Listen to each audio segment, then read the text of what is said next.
While driving back to work on Monday for the first time on the same roads I used in a now bygone era, I was struck by a sense of wonder of the incapacitated economy or society I find myself being reintroduced into. Not dissimilar to the passing of an acquaintance, while sad, one finds oneself reflecting on the impact they had on your life, indeed their place in your life and your position in that context.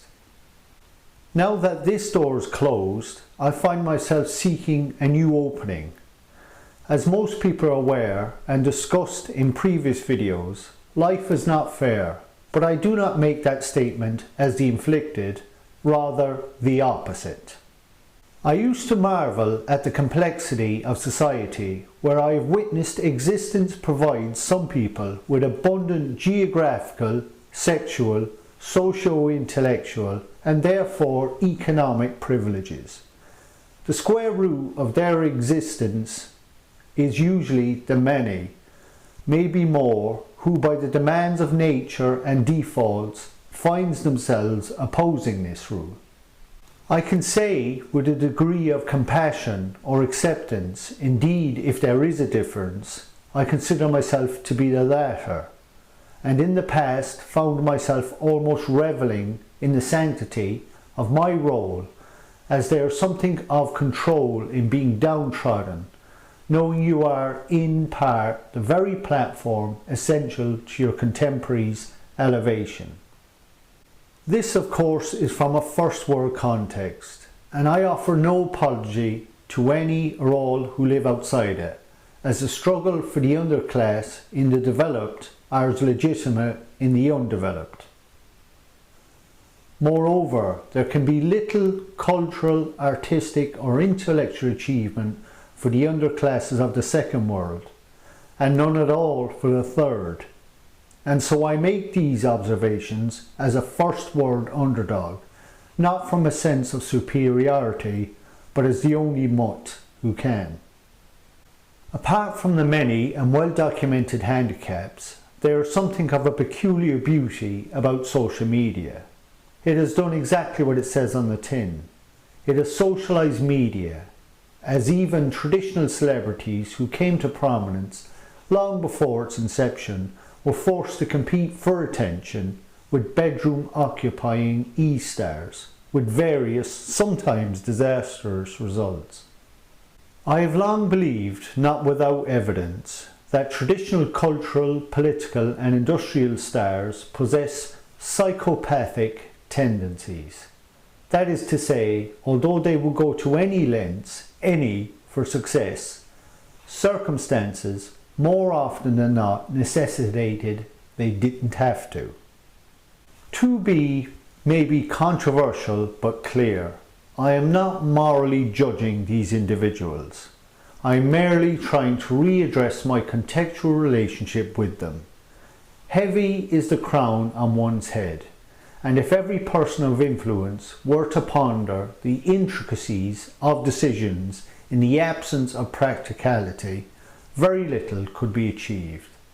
That is to say, it is ultimately humane that effective leaders, contenders, may sometimes appear inhumane.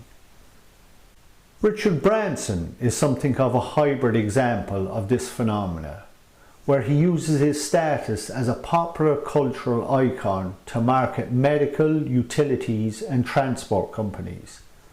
Although this was a successful pre-pandemic strategy, it had an innate weakness, only recently exposed, in that a positive public perception was critical to Virgin's entrepreneurial success.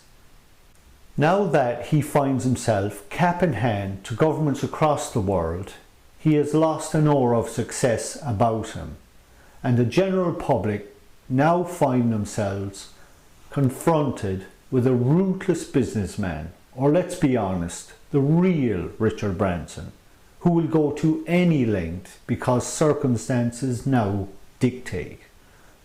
Again, this is not a critique or a judgment of the man. It is an observation of the relationship between successful, wealth-producing psychopaths and the implications for the society it is applied to. The key word here is wealth producing, as there is a surplus of psychopaths in the world. Nothing I am saying is groundbreaking. I am merely reiterating the validity of a proven socio-economic theory in a time of chaos.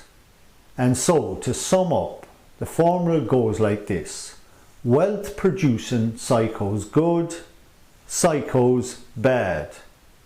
To his surprise, Mr. Branson has just realised nations don't like bailing out broke psychopaths. Go capitalism. For my part, I would describe myself as something of an aspiring sociopath. That is to say, I believe in readdressing that balance. But what is the opposite of a sociopath? If it is compassion, then I can attest to that being brought to an extreme to the detriment of both myself and the person I aimed to be compassionate towards. In my experience, compassion is often masqueraded as irresponsibility towards myself and others. Last week, I returned to what is for me a legacy of an almost feudalist system of the pre-pandemic world, in which I myself played a large part. The system hated me and I hated it. My attitude towards work has changed. I see it now as a vehicle for social mobility, rather than a means of funding the vehicle.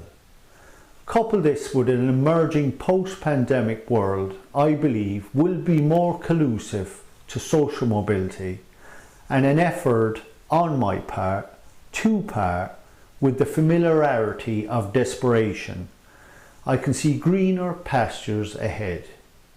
Even if all this proves to be an illusion, it is one I intend to use to my advantage.